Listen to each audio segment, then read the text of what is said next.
नमस्कार लाईव्ह बातमीपत्र. आपण आज एका मिरावडमध्ये आलो. तिथे एक राजेश भावना मंडोरा एक कुटुंब राहतं. या कुटुंबाने त्यांनी राहणाऱ्या सोसायटीमध्ये एक होणारा गैरव्यवहाराबद्दल त्यांनी आवाज उचलला होता. त्याच्याबद्दल त्यांनी उपनिबंधक याच्याकडेही तक्रार केली होती.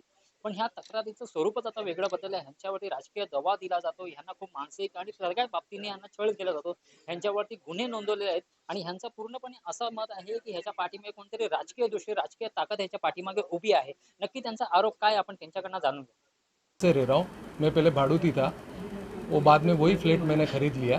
मेरे पास में वहाँ के ट्रेजरर आर वेंकट रहते थे। उन्होंने हमको इस फ्लैट के लिए ऑफ़र दिया और धमकी भी दिया कि आप इस फ्लैट को छोड़ के चले जाइए और मुझे बेच के चले जाइए। उसी में भगवान कौशिक सेक्रेटरी हुआ करते थे और वो पूरी टीम ने हमको कंटिन्यूस हेरेस किया, मुझे इंडिविजुअल पब्लिकाइज भी किया। मेरे को मेंटेनेंस के बिल ना भेजते हुए मेरे ऊपर चार्जेस लगाए इलीगली और उसको भी रिकवरी करने के लिए अलग अलग तरीके से वकीलों के द्वारा नोटिस भेजे गए। और मेरा सेल्स सर्टिफिकेट जो ओरिजिनल उनकी कस्टडी में मैंने जब जमा कराया था वो भी आज दिन तक मुझे मेरे नाम पे करके नहीं दिया गया है। और साथ ही साथ जब मैं डेप्यूटी रजिस्ट्रार में इन सब विषयों को लेके जाता हूँ, उनके द्वारा सोसाइटी के अंदर ऑडिट रिपोर्ट्स के अंदर जो रिमार्क्स होते हैं जिसमें सिंकिंग फंड से लगा के रिपेयरिंग फंड उन्होंने डे टू डे एक्सपेंडिचर कर दिए, जो अल्टीमेटली गुनाह बनता है, उसके ऊपर भी नहीं कार्रवाई करते डेप्यूटी रजिस्ट्रार के द्वारा हमारे खिलाफ इस तरह से एक षड्यंत्र रच के और हम दंपति के ऊपर एक गुनाह दाखिल किया जाता है नॉन बेलेबल, जिससे इस विषय को शांत किया जा सके और हम लोगों को डिस्ट्रॉय किया जा सके और मेरे फ्लैट को भी पचाया जा सके। इसके माध्यम से इसका मूल उद्देश्य है कि भगवान कौशिक एक राजनीतिक व्यक्ति के साथ में एज ए कार्यकर्ता के रूप में काम करता है। वो अलग अलग पद पे अलग अलग पार्टियों में अलग अलग अपनी पार्टी बना के भी काम करता रहा मीरा भाईंदर के लिए।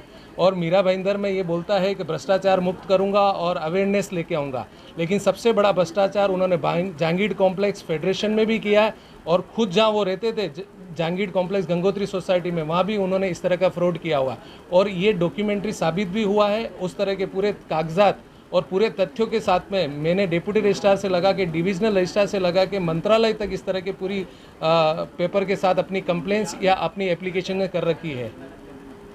मैं इस प्रेस कॉन्फ्रेंस के माध्यम से मीरा भाईंदर की जनता को ये कहना चाहता हूँ कि मुझे अच्छी तरह मालूम है कि इस तरह के काफ़ी सोसाइटियों के विषय डेप्यूटी रजिस्ट्रार से लगा के डिवीज़न रजिस्ट्रार तक पेंडिंग पड़े हुए हैं और उनको न्याय नहीं मिल रहा है।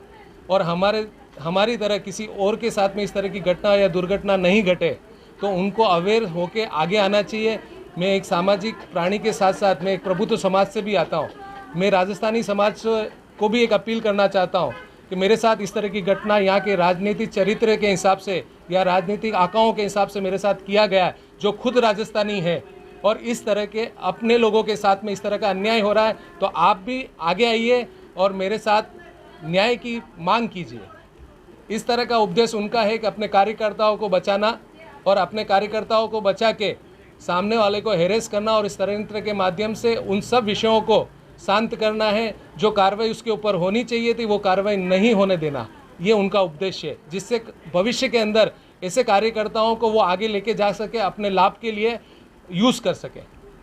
मैडम बताइए, ये जो आपके सोसाइटी का मामला चल रहा है, अभी इन्होंने जो जानकारी दी, क्या है ये पूरा मामला और क्यों आपके ऊपर अन्याय हो रहा है, क्यों आपकी आवाज़ नहीं सुनी जा रही है? मैंने ये फ्लैट 2014 में परचेज़ किया।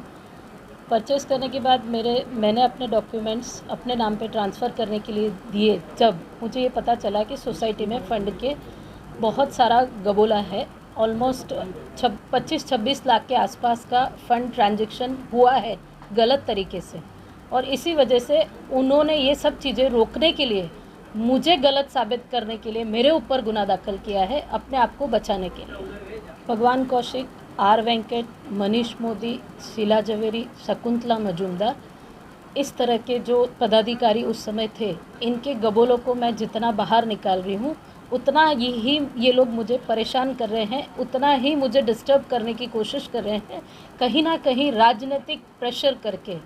हो सकता है गीता भरत जैन मैडम का सपोर्ट लेके भी ये हम लोगों के ऊपर गुनाह दाखिल करवाने की कोशिश वापस कर सकते हैं, और इस तरह के काम ये अपने आप को बचाने के लिए ही कर रहे हैं। हमारी मांग है कि आप इनकी सारी चीज़ों को जितना आप पब्लिक के बीच में पहुंचाएंगे उतना अच्छा है। वापस किसी भी मेंबर्स या किसी भी पब्लिक के साथ इस तरह का कोई भी गुनाह दाखिल, कोई राजनीतिक षड्यंत्र के हिसाब से ना हो, पब्लिक अवेयर हो और उनके ऊपर भी गुना दाखिल हो, ये मेरी मांग है।